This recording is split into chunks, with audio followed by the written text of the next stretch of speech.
Study IQ IAS, अब तैयारी हुई अफोर्डेबल।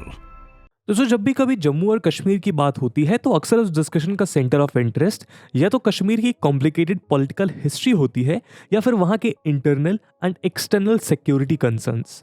और जब भी इस तरह के टॉपिक उठाए जाते हैं तो पाकिस्तान का जिक्र करना मजबूरी हो जाता है। लेकिन कश्मीर अपनी पहचान और वजूद के लिए किसी फेल्ड नेबरिंग कंट्री या किसी कॉम्प्लिकेटेड हिस्ट्री पर डिपेंडेंट नहीं है। हम में से ज्यादातर लोगों की ये गलतफहमी है कि कश्मीर एक इकोनॉमिकली पिछड़ा राज्य है, लेकिन इसके विपरीत अगर हम इकोनॉमिक पैरामीटर्स पे गौर करें तो 2017 में जम्मू कश्मीर की per capita state GDP 1.02 lakh थी, जो इंडिया के एवरेज 1.17 लाख के आसपास है। वहीं ये बिहार के 40,832 और उत्तर प्रदेश के 57,024 के फिगर से कहीं ज्यादा है। इसी तरह 2011 के आंकड़ों के अनुसार जम्मू एंड कश्मीर में पॉवर्टी रेशियो भी 10.4% था, जो इंडिया के 21.9% के फिगर से बहुत कम है। इसीलिए दोस्तों, ऐसे ही गलतफहमियों को दूर करने के लिए आज 5 अगस्त यानी कि जिस दिन 2019 में जम्मू एंड कश्मीर के इतिहास में हमने आज़ादी के बाद सबसे बड़ा बदलाव देखा, आज उसी दिन हम कश्मीर की इकोनॉमी को थोड़ा करीब से जानेंगे। वो कौन से इंपॉर्टेंट सेक्टर्स हैं जिसके बल पर कश्मीर इतने एडवर्स कंडीशंस में भी भारत के अन्य राज्यों की अपेक्षा में स्ट्रांगली खड़ा है। और साथ ही आर्टिकल 370 और 35A के रिमूवल के बाद हम स्टेट के फ्यूचर पोटेंशियल और पॉसिबिलिटीज के बारे में भी चर्चा करेंगे। लेकिन आगे बढ़ने से पहले मैं आपको बता दूं कि इस वीडियो की इंपॉर्टेंस यूपीएससी मेंस के पर्सपेक्टिव से काफी ज्यादा है और इस टॉपिक से जुड़े हुए सवाल जीएस मेंस के पेपर 3 के इकोनॉमी और इंटरनल सिक्योरिटी के सेक्शन के पर्सपेक्टिव से भी इंपॉर्टेंट है। इसके बारे में हम वीडियो के अंत में और भी बात करेंगे, पर फिलहाल के लिए अपने डिस्कशन को हम आगे बढ़ाते हैं। दोस्तों, अगर आप कश्मीर की ज्योग्राफिकल फीचर्स पर गौर करें तो आपको देखने को मिलेगा कि ये एक हिली टेरेन है जिसमें एबंडेंट वाटर रिसोर्सेज हैं। साथ ही यहाँ की सॉइल काफी फर्टाइल है। इसीलिए अगर हम जम्मू कश्मीर की इकोनॉमी पे नजर डालें तो हम पाएंगे कि एग्रीकल्चर सेक्टर इसमें एक प्राइमरी रोल प्ले करता है। दोस्तों, इंटरप्शन के लिए माफी, पर ये कोई ऐड नहीं है। बस आपसे एक ऐसी इंफॉर्मेशन साझा करनी है जिसकी मदद से हम एजुकेशन को अफोर्डेबल बनाने की तरफ एक इम्पॉर्टेंट कदम उठा रहे हैं। स्टडी IQ ने अपना UPSC pre plus mains live foundation batch start किया है, जिसमें आपको सारा का सारा कंटेंट लाइव दिया जाएगा। 900+ आवर्स का live content, 1-to-1 mentorship, current affairs programmes, prelims के practice questions, mains answer writing practice और भी बहुत कुछ, मात्र 18,999 के डिस्काउंटेड प्राइस पर अगर आप AG live coupon code use करते हैं। इन बैचेस में एडमिशन की लास्ट डेट 8 अगस्त है, जिनमें क्लासेस की टाइमिंग 6 PM रहेगी। इस बैच से रिलेटेड सभी इंपॉर्टेंट लिंक्स आपको पिन कमेंट में मिल जाएंगी। अब आप अपना वीडियो देख सकते हैं, but don't forget to use AG live, otherwise you will say कि बाकी लोगों को कम रेट्स पे कोर्स मिला है। बाकी सभी अपडेट्स के लिए आप मुझे मेरे सोशल मीडिया हैंडल्स पे फॉलो कर सकते हैं।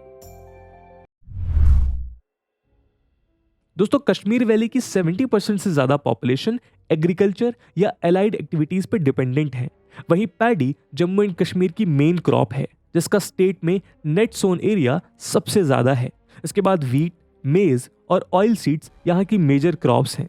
इसके अलावा एग्रीकल्चर से ही लिंक्ड हॉर्टिकल्चर सेक्टर भी काफी प्रोमिनेंट रोल प्ले करता है, जो एनुअली 10,000 करोड़ रुपीस का वैल्यू एडिशन करने के साथ साथ स्टेट जीडीपी में 8% कंट्रीब्यूट करता है। जम्मू एंड कश्मीर की लगभग 35 लाख पॉपुलेशन हॉर्टिकल्चर पे डिपेंडेंट है। 2001 में कश्मीर के लगभग 2.21 लाख हेक्टेयर जमीन पे फ्रूट्स का प्रोडक्शन किया जाता था, लेकिन 20 सालों में इसमें लगभग 50% की बढ़ोतरी हुई है और 2021 से यहाँ के लगभग 3.33 लाख हेक्टेयर जमीन पर फ्रूट्स का प्रोडक्शन किया जा रहा है। साथ ही यह सेक्टर जम्मू कश्मीर के मेजर एक्सपोर्ट का भी सोर्स है। जम्मू कश्मीर के major horticultural produce apples, apricots, cherries, pears, plums, almonds और वॉलनट्स हैं। खास तौर पर कश्मीर वैली के एप्पल्स दुनिया भर में अपने स्वाद के लिए जाने जाते हैं। अपने टेम्परेट क्लाइमेट, लो टेम्परेचर और वेल ड्रेन्ड सॉइल की वजह से कश्मीर का क्लाइमेट एप्पल के प्रोडक्शन के लिए एकदम एप्रोप्रिएट है। कहा जाता है कि 14th सेंचुरी में शाह मीर रूल के दौरान ही कश्मीर वैली में सबसे पहले एप्पल्स के गार्डन स्टैब्लिश किए गए थे, जिसे ज़ैन उल अबिदीन ने 15th सेंचुरी में सेंट्रल एशिया से सैकड़ों किस्म के फ्रूट ग्राफ्ट्स और ऑर्चर्ड कीपर्स को बुला के एक फुल फ्लेज्ड ट्रेड सेक्टर में बदल दिया। तभी से कश्मीर और यहाँ उगाए जाने वाले एप्पल्स देश विदेश में अपने रस बिखेरे हुए हैं। कहा जाता है कि कश्मीर में 113 किस्म के एप्पल्स उगाए जाते हैं। खास तौर पर अपने ह्यूज स्केल एप्पल प्रोडक्शन की वजह से कश्मीर के सोफियन डिस्ट्रिक्ट को कंट्री का एप्पल बाउल कहा जाता है। आपको जानकर हैरानी होगी कि इंडिया में एप्पल्स का लगभग 25 मेट्रिक टन प्रोडक्शन होता है, जिसमें से 20 मेट्रिक टन अकेले जम्मू एंड कश्मीर में प्रोड्यूस किया जाता है। दोस्तों, एप्पल के अलावा कश्मीर सैफरन की कल्टीवेशन के लिए भी जाना जाता है, जिसका use dyes, perfumes, religious purposes, food articles etcetera में किया जाता है। कश्मीर के पुलवामा, बुडगाम और श्रीनगर डिस्ट्रिक्ट में उगाया जाने वाला सैफरन दुनिया के मोस्ट एक्सपेंसिव स्पाइसेस में से एक है, जो अपने एरोमा और हाई क्वालिटी के लिए इंटरनेशनली जाना जाता है। इसीलिए इसे 2020 में इंडियन गवर्नमेंट ने जीआई टैग भी अवार्ड किया था। लेकिन दोस्तों, just like Indian agriculture, Jammu Kashmir में भी एग्रीकल्चरल प्रोडक्टिविटी कम है। साथ ही यहाँ टेक्नोलॉजिकल एडवांसमेंट का भी अभाव है। इसलिए जैसा हमने आपको बताया कि यहाँ की 70% population agriculture and allied sector में इन्वॉल्व होने के बावजूद भी जम्मू एंड कश्मीर की स्टेट जीडीपी में इस सेक्टर का कंट्रीब्यूशन केवल 19% है। कश्मीर के इस फ्लरिशिंग एग्रीकल्चर सेक्टर को भी ग्लोबल वार्मिंग और क्लाइमेट चेंजेस की नज़र लग गई है। पिछले दशक में कश्मीर में होने वाले सैफरन और एप्पल्स की प्रोडक्टिविटी में भारी कमी देखने को मिली है। बीते 2 डिकेड्स में घाटी में होने वाले सैफरन का प्रोडक्शन तो 65% से भी ज़्यादा डिक्रीज हुआ है। साथ ही सैफरन का सोन एरिया 1997 में 5,707 हेक्टेयर था, लेकिन 2021 में घटकर 3,674 हेक्टेयर रह गया है। इन्हीं इश्यूज से डील करने के लिए गवर्नमेंट ने नेशनल सैफरन मिशन की शुरुआत की है। साथ ही इस प्रोजेक्ट के लिए अप्रॉक्स 400 करोड़ एलोकेट भी किए गए हैं, ताकि सैफरन का कल्टीवेटेड एरिया, प्रोडक्टिविटी और क्वालिटी को इम्प्रूव किया जा सके। इसी तरह पैम्पोर में 37.81 करोड़ रुपीस की लागत से India international Kashmir saffron trading centre establish किया जा रहा है।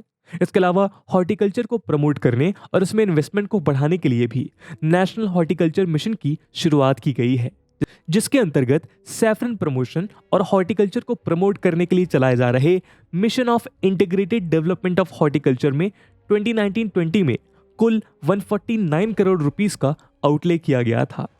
साथ ही जम्मू एंड कश्मीर में इरिगेशन फैसिलिटीज के डेवलपमेंट के लिए स्टेट लेवल सैंक्शनिंग कमेटी ने पीएम कृषि सिंचाई योजना के लिए 2021-22 में 437 करोड़ का नेट आउटले अप्रूव किया था। इसके अलावा जम्मू एंड कश्मीर में इकोलॉजिकल बैलेंस को बनाए रखते हुए एग्रीकल्चर के डेवलपमेंट के लिए national mission of sustainable agriculture को प्रमोट किया जा रहा है। इसी कड़ी में कश्मीरी वेजिटेबल्स, स्पाइसेस और दूसरे एग्रीकल्चरल कमोडिटीज को ग्लोबल मार्केटिंग प्लेटफॉर्म पर प्रमोट करने के लिए department of agriculture in Kashmir ने लुलु ग्रुप, जो कि एक इंटरनेशनल मार्केटिंग ग्रुप है, उसके साथ अपनी तरह का पहला कोलैबोरेशन किया है, जिससे यहाँ के प्रोडक्ट्स दुबई में शो किए जा सकें। इन सब प्रयासों को देखकर ऐसा लगता है कि जम्मू एंड कश्मीर का एग्रो सेक्टर का भविष्य उज्जवल है। दोस्तों, जम्मू कश्मीर की इकोनॉमी सिर्फ प्राइमरी सेक्टर तक ही सीमित नहीं है। यहाँ सेकेंडरी सेक्टर भी स्टेट जीडीपी में लगभग 25% कंट्रीब्यूट करता है। इसमें भी यहाँ के इंडस्ट्रियल लैंडस्केप को micro, small and medium enterprises यानी एमएसएमई डोमिनेट करता है, जो कि स्टेट जीएसडीपी में 8% कंट्रीब्यूट करने के साथ साथ सबसे ज्यादा लोगों को एम्प्लॉयमेंट भी प्रोवाइड कराता है। Directorate of industries and commerce Jammu and Kashmir के 2019 के डेटा के अनुसार यहाँ पर 33,000 से ज्यादा रजिस्टर्ड स्मॉल स्केल इंडस्ट्रीज हैं, जहाँ 2.08 लाख से ज्यादा लोगों को एम्प्लॉयमेंट दिया जाता है। तो दोस्तों, चलिए अब हम जम्मू कश्मीर की कुछ खास इंडस्ट्रीज पे भी नजर डालते हैं। दोस्तों, जैसा हमने अभी देखा कि जम्मू एंड कश्मीर के एग्रीकल्चरल और हॉर्टिकल्चरल प्रोडक्ट्स की देश विदेश में कितनी डिमांड है, इसीलिए यहाँ फूड प्रोसेसिंग और एग्रो बेस्ड इंडस्ट्रीज भी डेवलप हो रही हैं।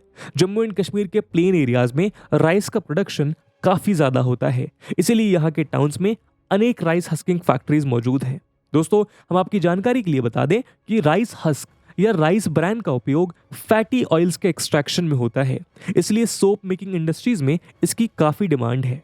इसके अलावा क्योंकि जम्मू कश्मीर टेम्परेट फ्रूट्स और ड्राई फ्रूट्स जैसे apples, cherries, walnut, almonds, apricot etcetera के प्रोडक्शन में इंडिया में फर्स्ट रैंक पे है, इसलिए यहाँ फ्रूट्स के फूड प्रोसेसिंग की इंडस्ट्री भी इकोनॉमी में की रोल प्ले करती है। इन इंडस्ट्रीज में jam, jelly, juice, sauce, ketchup etcetera बनाए जाते हैं। लेकिन अभी भी इन इंडस्ट्रीज को प्रॉपर इन्वेस्टमेंट एंड इंफ्रास्ट्रक्चर की जरूरत है। इसी रिक्वायरमेंट को एड्रेस करने के लिए 2021 में जम्मू कश्मीर में 4 फूड पार्क्स डेवलप किए गए हैं, जो इस इंडस्ट्री के डेवलपमेंट में अहम भूमिका निभा रहे हैं। इस इंडस्ट्री को और डेवलप करने के लिए सेंट्रल गवर्नमेंट द्वारा प्रधानमंत्री formalisation of micro food processing enterprises scheme भी चलाई जा रही है, जिसमें 2020-21 से 2024-25 तक 5 साल के पीरियड के लिए 10,000 करोड़ रुपीस एलोकेट किए गए हैं। साथ ही एग्रीकल्चर्स को डेवलप करने के लिए भी पीएम किसान संपदा योजना अपना सहयोग दे रही है। इन सब के अलावा one district one product scheme से भी जम्मू कश्मीर के छोटे छोटे रीजन्स अपने लोकल प्रोडक्ट्स को डेवलप और मार्केट नहीं कर पा रहे थे, वो भी अब इकोनॉमी में बढ़ चढ़कर हिस्सा ले पाएंगे। अगर हम एग्रीकल्चर और उससे एसोसिएटेड फूड प्रोसेसिंग इंडस्ट्री से आगे बढ़कर बात करें तो कश्मीर का हैंडलूम और हैंडीक्राफ्ट भी अपने यूनिक क्वालिटी की वजह से दुनिया भर में जाना जाता है और इसी वजह से ये कश्मीर का एक प्रोमिनेंट एक्सपोर्ट सेक्टर है। दोस्तों, silk textile Jammu and Kashmir की सबसे पुरानी इंडस्ट्रीज में से एक है। इसीलिए कश्मीर वैली अपने सिल्क की क्वालिटी, कलर एंड शेड्स की एज ओल्ड टेक्निक्स के लिए भी दुनिया भर में विशेष पहचान रखती है। हिस्टोरिकल एविडेंसेस से पता चलता है कि एंशिएंट टाइम्स में भी यहाँ से पर्शिया, ग्रीक और रोमन एम्पायर तक सिल्क को एक्सपोर्ट किया जाता था और आगे जाके मुगल एम्पायर में भी इस इंडस्ट्री को खास तौर पर पैट्रोनाइज किया गया। इसलिए जम्मू एंड कश्मीर देश का बेस्ट क्वालिटी बायोवोल्टाइन सिल्क प्रोड्यूस करने के लिए जाना जाता है। वहीं अगर हम यहाँ के हैंडीक्राफ्ट की बात करें तो जम्मू एंड कश्मीर के carpets, shawl, wood carving, chain stitch, pair machine, crewel, namda, sozni and staple, calico printing, chikri wood, bamboo products, Basohli paintings, phulkari etcetera अपने क्राफ्ट और एक्सक्यूजिट स्टाइल के लिए फेमस हैं। दोस्तों, अगर हम इस सेक्टर के एक्सपोर्ट के आंकड़ों पर नजर डालें तो जम्मू कश्मीर से बीते 5 सालों में हैंडीक्राफ्ट्स 1000 to 1500 करोड़ का एक्सपोर्ट एनुअल बेसिस पर कर रहा है और लगभग 3.5 लाख आर्टिसंस इस सेक्टर से डायरेक्टली या फिर कहें इनडायरेक्टली एसोसिएटेड हैं। वहीं हैंडलूम सेक्टर भी लगभग 14,000 वीवर्स और एलाइड वर्कर्स की रोजी रोटी का जरिया है, जिन्होंने बीते 5 सालों के आंकड़े मिलाकर 1000 करोड़ से ज्यादा का एक्सपोर्ट किया है। इसी तरह वूल के प्रोडक्शन में भी जम्मू कश्मीर इंडिया में सेकंड रैंक होल्ड करता है और 2018-19 में इंडिया में प्रोड्यूस हुए टोटल वूल में से 18.1% शेयर कश्मीर से आता है। यहाँ की agro climatic conditions, greater quantity और finer quality of wool produce करने के लिहाज से एकदम एप्रोप्रिएट है। अगर हम जम्मू कश्मीर की टोटल शीप प्रोडक्शन को देखें तो इंडिया की 7% शीप्स जम्मू एंड कश्मीर में ही मिलती हैं। साथ ही डोमेस्टिकेटेड छंगथंगी गोट्स के हेयर से बनने वाला पाशमिना वुल और उससे बनने वाले शॉल्स अपनी फाइन क्वालिटी के लिए जाने जाते हैं। इसी तरह यहाँ का मशहूर मेरिनो वुल अपने फाइनेस्ट फाइबर के लिए all over the world export किया जाता है। लेकिन इस सेक्टर का सबसे बड़ा इशू ये है कि स्टेट में वुल प्रोसेसिंग फैसिलिटीज ना के बराबर है, जिसकी वजह से यहाँ पैदा होने वाला वुल प्रोसेसिंग के लिए नेबरिंग स्टेट्स में एक्सपोर्ट किया जाता है, जिसके बाद प्रोसेस होके यही वुल इनहांस रेट्स पे जम्मू एंड कश्मीर में वापस खरीदा जाता है। प्रेजेंटली जम्मू एंड कश्मीर लगभग 70% वुल रॉ फॉर्म में बेचता है। इन समस्याओं से निपटने के लिए ही जम्मू कश्मीर एडमिनिस्ट्रेशन ने 2020 में Jammu Kashmir wool processing, handloom and handicraft policy release की, जिससे इस सेक्टर के सस्टेनेबल डेवलपमेंट के लिए रोड मैप तैयार किया जा सके। साथ ही साथ क्राफ्ट्समैन का सोशो इकोनॉमिक अपलिफ्टमेंट करके क्राफ्ट्समैनशिप को प्रिजर्व करने की दिशा में भी प्रयास किए जा सकें। इसके लिए 2021 में जम्मू एंड कश्मीर में कारखंदार स्कीम लॉन्च की है, जिसमें ट्रेडिशनल मास्टर क्राफ्ट्समैन द्वारा नए ट्रेनीज को ये स्किल प्रोवाइड कराने और उनके एग्जिस्टिंग स्किल को अपग्रेड करने के लिए सिस्टमैटिक ट्रेनिंग दिए जाने का प्रावधान है। इसके अलावा आर्टिसंस और वीवर्स को टेक्नोलॉजिकल अपग्रेडेशन के लिए इंटरेस्ट फ्री लोन्स की सुविधा भी दी जा रही है। साथ ही प्रधानमंत्री वीवर मुद्रा स्कीम और नेशनल हैंडलूम डेवलपमेंट प्रोग्राम जैसे सेंट्रल स्कीम्स भी इस सेक्टर में नई जान फूंकने का प्रयास कर रहे हैं। दोस्तों, जम्मू एंड कश्मीर का लगभग आधा एरिया फॉरेस्ट के अंडर आता है और अपने हायर एल्टीट्यूड और टेम्परेचर क्लाइमेट की वजह से यहाँ ज्यादातर कोनाइफरस ट्रीज पाए जाते हैं। हालांकि लोअर ऑल्टीट्यूड और वैलीज में pines and deciduous broad leaf trees भी देखने को मिलते हैं। इन ट्रीज से बहुत सी फॉरेस्ट बेस्ड इंडस्ट्रीज के लिए रॉ मटेरियल मिलता है, जैसे paper, pulp, match, sports goods, furniture etcetera. यहाँ तक कि कश्मीर वुड से बड़े आर्टिफैक्ट्स और डेकोरेशन पीसेस भी बहुत पसंद किए जाते हैं। इसी तरह पोपलर एंड विलो ट्रीज से मिलने वाली लकड़ी का इस्तेमाल हाई क्वालिटी क्रिकेट बैट्स बनाने के लिए किया जाता है, जिसे कश्मीर विलो कहते हैं। ये क्रिकेट बैट्स अपने superior stroke play, enhanced sweet spots और हाई शॉक एब्जॉर्प्शन के लिए जाने जाते हैं। वहीं यहाँ मिलने वाली ब्रिंगी वुड का यूज हॉकी स्टिक्स बनाने में होता है। कश्मीर वैली में ही एबंडेंटली अवेलेबल वॉलनट ट्रीज का उपयोग भी वुड कार्विंग बनाने के लिए होता है, और ये जम्मू एंड कश्मीर का एक इम्पॉर्टेंट एक्सपोर्ट प्रोडक्ट है। वहीं कश्मीर के खातमबंद नाम के वुड कार्विंग से बने सीलिंग भी देश विदेश में डिमांड किए जाते हैं। लेकिन दोस्तों, शायद आपको ये जानकर आश्चर्य होगा कि इंडिया में बनने वाली 90% से ज़्यादा पेंसिल्स भी कश्मीर के पुलवामा डिस्ट्रिक्ट के ओखो विलेज में बनती हैं। दोस्तों, एक बात ध्यान रखने वाली है कि पेंसिल बनाने के लिए सिर्फ वुड ही नहीं, ग्रेफाइट के डिपॉजिट्स भी कश्मीर में ही बड़ी मात्रा में देखने को मिलते हैं। यहाँ के उरी, किश्तवर, बराईपोरा एक्सेट्रा अपने ग्रेफाइट डिपॉजिट्स के लिए जाने जाते हैं। वहीं अगर हम दूसरे मिनरल्स की बात करें तो जम्मू एंड कश्मीर एक मिनरल डेफिशिएंट स्टेट होने के बाद भी बहुत से इंपॉर्टेंट जेमस्टोन्स और मिनरल्स का नेट एक्सपोर्टर है। क्या आप जानते हैं, जम्मू एंड कश्मीर इंडिया का अकेला ऐसा स्टेट है जहां गुड क्वालिटी सैफायर के डिपॉजिट्स देखने को मिलते हैं।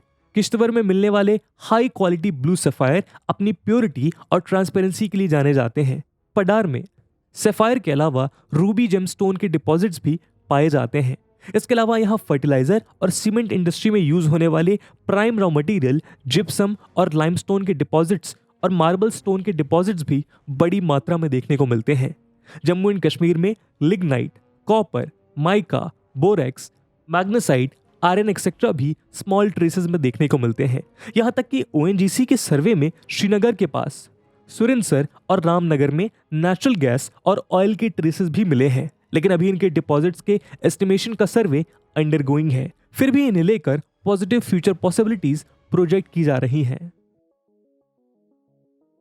दोस्तों, जैसा हमने कहा कि कश्मीर की इस धरती को स्वर्ग माना जाता है, और ऐसा इसीलिए है क्योंकि यहाँ की प्राकृतिक सुंदरता और आकर्षित पहाड़ियां किसी का भी मन मोह लें। इसीलिए यहाँ टूरिस्ट का भी जमावड़ा लगा रहता है। खासतौर पर कश्मीर घाटी में 1989 में इंसर्जेंसी बढ़ने के पहले टूरिज्म भी कश्मीरी इकोनॉमी का एक इम्पॉर्टेंट सेक्टर हुआ करता था। यहाँ ना जाने कितनी फिल्म्स की शूटिंग हो चुकी है। साथ ही अपनी रिच हिस्ट्री और वर्सेटाइल कल्चर की वजह से यहाँ बहुत सी हिंदू होली साइट्स और बुद्धिस्ट श्राइन्स हैं, और पिछले कुछ सालों में कश्मीर फिर से एक टॉप टूरिस्ट डेस्टिनेशन बन के उभरा है। इसी को और बढ़ावा देने के लिए यहाँ के रिलीजियस साइट्स में और बेहतर ट्रांसपोर्ट कनेक्टिविटी और इंफ्रास्ट्रक्चर डेवलपमेंट किया जा रहा है। इसीलिए मां वैष्णो देवी जाने वाले श्रद्धालुओं की सहूलियत के लिए कटरा रेलवे स्टेशन डेवलप करके इसे रेलवे कनेक्टिविटी से जोड़ दिया गया है। ऐसे ही अमरनाथ यात्रियों को भी बेहतर सुविधाएं दी जा रही हैं। वहीं यहाँ के फेमस टूरिस्ट स्पॉट्स जैसे श्रीनगर का डाल लेक, पटनी टॉप, पहलगाम, गुलमर्ग और जम्मू का अखनूर फोर्ट और रघुनाथ टेम्पल इत्यादि को भी टूरिज्म के लिहाज से और ज्यादा डेवलप किया जा रहा है। साथ ही जम्मू कश्मीर के कंड्यूसिव क्लाइमेट की वजह से यहाँ बहुत सी फ्लावर वैलीज और गार्डन्स भी मौजूद हैं, जिसमें मुगल पीरियड में स्टैब्लिश हुआ शालीमार गार्डन, निशांत गार्डन और परी महल मोस्ट फेमस है। साथ ही स्प्रिंग सीजन की शुरुआत में श्रीनगर में हर साल ट्यूलिप फेस्टिवल भी ऑर्गेनाइज किया जाता है, जिसे देखने देश विदेश के सैलानी यहाँ पर एकत्रित होते हैं। इसी क्रेज को देखते हुए मार्च 2022 में श्रीनगर में एशिया का सबसे बड़ा ट्यूलिप गार्डन भी स्टैब्लिश किया गया है, जिससे ये उम्मीद जताई जा रही है कि आने वाले सालों में ये और भी ज्यादा टूरिस्ट को अट्रैक्ट करेगा। कन्वेंशनल टूरिज्म के अलावा यहाँ पर एडवेंचर स्पोर्ट्स और इको टूरिज्म की फील्ड में भी बहुत पोटेंशियल है। अपनी हसीन वादियों की वजह से भारत का स्विट्जरलैंड कहा जाने वाला कश्मीर एडवेंचर स्पोर्ट्स के दीवानों और एड्रेनलिन जंकीज के लिए भी स्वर्ग से कम नहीं है। इसीलिए यहाँ देश विदेश से आए trekkers, skiing enthusiast, rock climbers और कैंपर्स का भी जमघट लगा रहता है। कश्मीर में एडवेंचर और विंटर स्पोर्ट्स के इनॉर्मस पोटेंशियल को देखा गया है, और इसी को देखते हुए सेंट्रल गवर्नमेंट द्वारा यहाँ हर साल नेशनल विंटर्स गेम का आयोजन किया जाने लगा है। फिर भी टूरिज्म को डेवलप करने में इंसर्जेंसी के अलावा सबसे बड़ा रोड़ा यहाँ का लैक ऑफ इंफ्रास्ट्रक्चर है। जो कि सिटीज और कुछ पॉकेट्स में ही डेवलप्ड है। इसके चलते स्टेट के कुछ पर्टिकुलर साइट्स ही हैं जो टूरिस्ट को अकोमोडेट कर पाते हैं और बाकी प्लेसेस अपने पोटेंशियल को ठीक तरह से एक्सप्लॉइट नहीं कर पा रहे हैं। साथ ही हार्श क्लाइमेटिक कंडीशंस और लैंडस्लाइड प्रोन एरिया होने की वजह से यहाँ रोड्स का कंस्ट्रक्शन और मेंटेनेंस भी काफी डिफिकल्ट है। आर्टिकल 370 हटाए जाने के बाद से ही इंटरनेशनल लेवल पे भी इस रीजन में इन्वेस्टमेंट के मौके तलाशे जा रहे हैं। इसका अनुमान हम इसी बात से लगा सकते हैं कि यूएई से एक 36 मेंबर के बिजनेस डेलीगेशन ने कश्मीर वैली में बिजनेस अपॉर्चुनिटीज को एक्सप्लोर करने के लिए हाल ही में यहाँ विजिट किया। साथ ही जम्मू एंड कश्मीर की हॉस्पिटैलिटी और टूरिज्म इंडस्ट्री को बहाल करने के लिए जम्मू एंड कश्मीर गवर्नमेंट ने यूएई की pioneering financial services company century financial के साथ $100 मिलियन का एमओयू साइन किया है, जिससे जम्मू एंड कश्मीर में रिक्वायर्ड इंफ्रास्ट्रक्चर डेवलप करने में मदद मिलेगी। टूरिज्म डेवलपमेंट में एडमिनिस्ट्रेटिव फ्रेमवर्क को दुरुस्त करने के लिए 2020 में Jammu and Kashmir tourism policy भी रिलीज की गई है, जिसका एम 8% इन कंपाउंडेड एनुअल ग्रोथ रेट के साथ 2025 तक जम्मू एंड कश्मीर को इंडिया का most preferred all season tourist destination बनाने का है। दोस्तों, कश्मीर के आज में उसका सुनहरा भविष्य साफ देखा जा सकता है, लेकिन इस एक्सपेक्टेशन को रियलिटी में कन्वर्ट करने के लिए अभी बहुत से एफर्ट्स डालने की जरूरत है। जैसा हमने देखा कि जम्मू कश्मीर की इकोनॉमी अभी भी प्राइमरी एक्टिविटीज, मीडियम और स्मॉल स्केल इंडस्ट्रीज या इनसे जुड़े सर्विस सेक्टर पे ही डिपेंडेंट है। ऐसे में यहाँ का इंडस्ट्रियल डेवलपमेंट जरूरी हो जाता है। हाल ही में Jammu Kashmir industrial policy 2021-2030 release की गई है, जिसका main goal Jammu and Kashmir के इंडस्ट्रियल डेवलपमेंट के लिए कंडीसिव एनवायरनमेंट क्रिएट करना है और इसका एक एम इन्वेस्टमेंट्स को अट्रैक्ट करना भी है, जिससे डिस्ट्रिक्ट्स को एक्सपोर्ट हब में इवॉल्व किया जा सके। लेकिन इस डेवलपमेंट के साथ एनवायरनमेंट की सस्टेनेबिलिटी को मेंटेन रख पाना सबसे बड़ी चुनौती होगी। इसके अलावा इन इंडस्ट्रीज के डेवलपमेंट में इस एरिया की पावर डेफिशिएंसी एक बॉटल नेक साबित हो सकती है। हालांकि जम्मू एंड कश्मीर में बहुत सी फास्ट फ्लोइंग रिवर्स हैं, जिसमें झेलम, चेनाब, किशनगंगा प्रमुख हैं और इन पे धुलस्ती, बागलीहर, किशनगंगा, सलई और उरी जैसे पावर प्रोजेक्ट्स बनाए जा चुके हैं। ये एक एक्सट्रीमली एनर्जी डेफिशिएंट स्टेट है जो अपने अनशेड्यूल्ड लॉन्ग पावर कट्स के लिए जाना जाता है। साथ ही यहाँ की ट्रांसमिशन इंफ्रास्ट्रक्चर भी इल प्रिपेयर्ड है, जिन्हें दुरुस्त करने की जरूरत है। ऐसे में लद्दाख में स्टैब्लिश किए जा रहे solar power plants power supply का एक बेहतर रिसोर्स साबित हो सकते हैं। इसी तरह गवर्नमेंट द्वारा यहाँ के हैंडीक्राफ्ट और हैंडलूम को प्रमोट करने के लिए इन्हें जीआई टैग स्टेटस प्रोवाइड किया जा रहा है, ताकि इनकी ऑथेंटिक क्वालिटी को स्टैब्लिश करके काउंटर ब्रांडिंग को रोका जा सके। इसी सिलसिले में यहाँ की मशहूर Kani shawl, Kashmir pashmina, Kashmir Sujani craft, Kashmir papier mache, Kashmir walnut wood carving, khatamband और कश्मीरी हैंड नॉटेड कारपेट को भी जीआई टैग स्टेटस प्रोवाइड किया गया है। अगर हम फ्यूचर बिजनेस पॉसिबिलिटीज की बात करें तो दोस्तों, दुनिया भर में एल्प्स स्प्रिंग वाटर महंगे दामों पर बेचा जाता है और इसे पसंद करने वाले इसके हेल्थ बेनिफिट्स गिनाते नहीं थकते। लेकिन ऐसे स्प्रिंग्स और फ्रेश वाटर रिजर्वायर्स, लेक्स और ग्लेशियर्स तो हमारे कश्मीर में भी हैं, जिन्हें जुडिशियसली एक्सप्लॉइट किए जाने की जरूरत है। साथ ही अगर हम इस स्टेट के इतिहास को उठा के देखें तो कश्मीर कभी चीन से ऑटोमन एम्पायर को जोड़ने वाला मशहूर ancient trade route silk road का इंपॉर्टेंट जंक्शन हुआ करता था। यदि आज भी इस दिशा में प्रयास किया जाए तो इस रास्ते के थ्रू इंटरनेशनल ट्रेड में सुनहरे अवसर तलाशे जा सकते हैं, जिससे हमारे देश में तैयार हुए प्रोडक्ट्स कश्मीर और हिंदू कुश के रास्ते सेंट्रल एशिया तक आसानी से पहुंचाए जा सकेंगे। लेकिन फिर भी इस सेक्टर के प्रॉपर डेवलपमेंट के लिए इसे ऑर्गेनाइज करना जरूरी है, क्योंकि अभी ये सेक्टर न केवल अनऑर्गेनाइज्ड है बल्कि इन्वेस्टमेंट एंड टेक्नोलॉजिकली डेफिशिएंट भी है, जिस वजह से ये आज के मशीनाइज प्रोडक्ट से compete कर पाने में असक्षम है। ऐसे में आर्टिकल 370 और 35A के हटाए जाने के बाद से एक उम्मीद की किरण जाग रही है। मई 2022 में हिंदुस्तान टाइम्स में दिए अपने स्टेटमेंट में जम्मू कश्मीर के तत्कालीन प्रिंसिपल सेक्रेटरी रंजन प्रकाश ठाकुर कहते हैं कि जम्मू एंड कश्मीर में पिछले 70 से 75 साल में 15,000 करोड़ की भी प्राइवेट इन्वेस्टमेंट नहीं हो पाई, लेकिन बीते एक साल में ही यहाँ 53,000 करोड़ से ज्यादा की इन्वेस्टमेंट के प्रपोजल्स मिल चुके हैं, जिनमें से 38,082 करोड़ के इन्वेस्टमेंट के लिए लैंड भी प्रोवाइड कराया जा चुका है। ऐसे में जम्मू कश्मीर का सुनहरा भविष्य साफ देखा जा सकता है। इसके अलावा जम्मू कश्मीर के डेवलपमेंट में यहाँ के ट्रांसपोर्ट इंफ्रास्ट्रक्चर का भी अहम किरदार होगा, जिस दिशा में सरकार भी तेजी से काम कर रही है और different tunnels and highway networks को डेवलप करने के अलावा रेलवे और एयर कनेक्टिविटी को भी बेहतर किया जा रहा है। लेकिन इन प्रयासों में और अधिक तेजी लाने की जरूरत है। बेहतर इंफ्रास्ट्रक्चर डेवलपमेंट का असर यहाँ के दूसरे सेक्टर्स पे भी देखने को मिलेगा, क्योंकि जैसा हमने देखा जम्मू एंड कश्मीर के टूरिज्म सेक्टर के डेवलपमेंट में भी इंफ्रास्ट्रक्चर का डेफिसिट एक बड़ी अड़चन है। हालांकि यहाँ के टूरिज्म सेक्टर को प्रमोट करने के लिए बहुत से फेस्टिवल्स भी प्रमोट किए जा रहे हैं ताकि उनमें शामिल होने के लिए ज्यादा से ज्यादा सैलानी यहाँ पर आए। जैसा हमने वीडियो में पहले देखा कि यहाँ हाल ही में ट्यूलिप फेस्टिवल ऑर्गेनाइज कराया गया। इसी तरह डाल लेक में शिकारा फेस्टिवल और नीलम रिवर के किनारे गुरेज फेस्टिवल भी ऑर्गेनाइज किए जाते हैं। दोस्तों, आप भी हमें कमेंट सेक्शन में बताइएगा कि कश्मीर के डेवलपमेंट को प्रमोट करने के लिए और क्या क्या कदम उठाए जा सकते हैं। तो दोस्तों, ये था आज का एनालिसिस, जहां पे हमने कश्मीर के अलग अलग इकोनॉमिकल प्रोस्पेक्ट्स को डिस्कस किया और ये भी जाना कि वो कौन सी इंडस्ट्रीज हैं जिनमें ह्यूज पोटेंशियल है और उनको ऑर्गेनाइज करने की जरूरत है।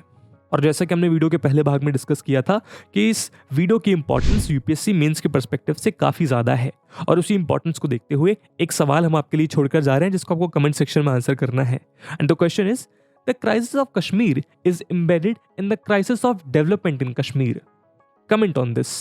And with this question my friends, that's it for the video. I hope आपको वीडियो पसंद आई होगी, और अगर पसंद आई है तो अपने दोस्तों के साथ शेयर करना मत भूलिएगा। हम मिलते हैं अगले वीडियो में, तब तक के लिए जय हिंद, जय भारत। स्टडी IQ IAS, अब तैयारी हुई अफोर्डेबल।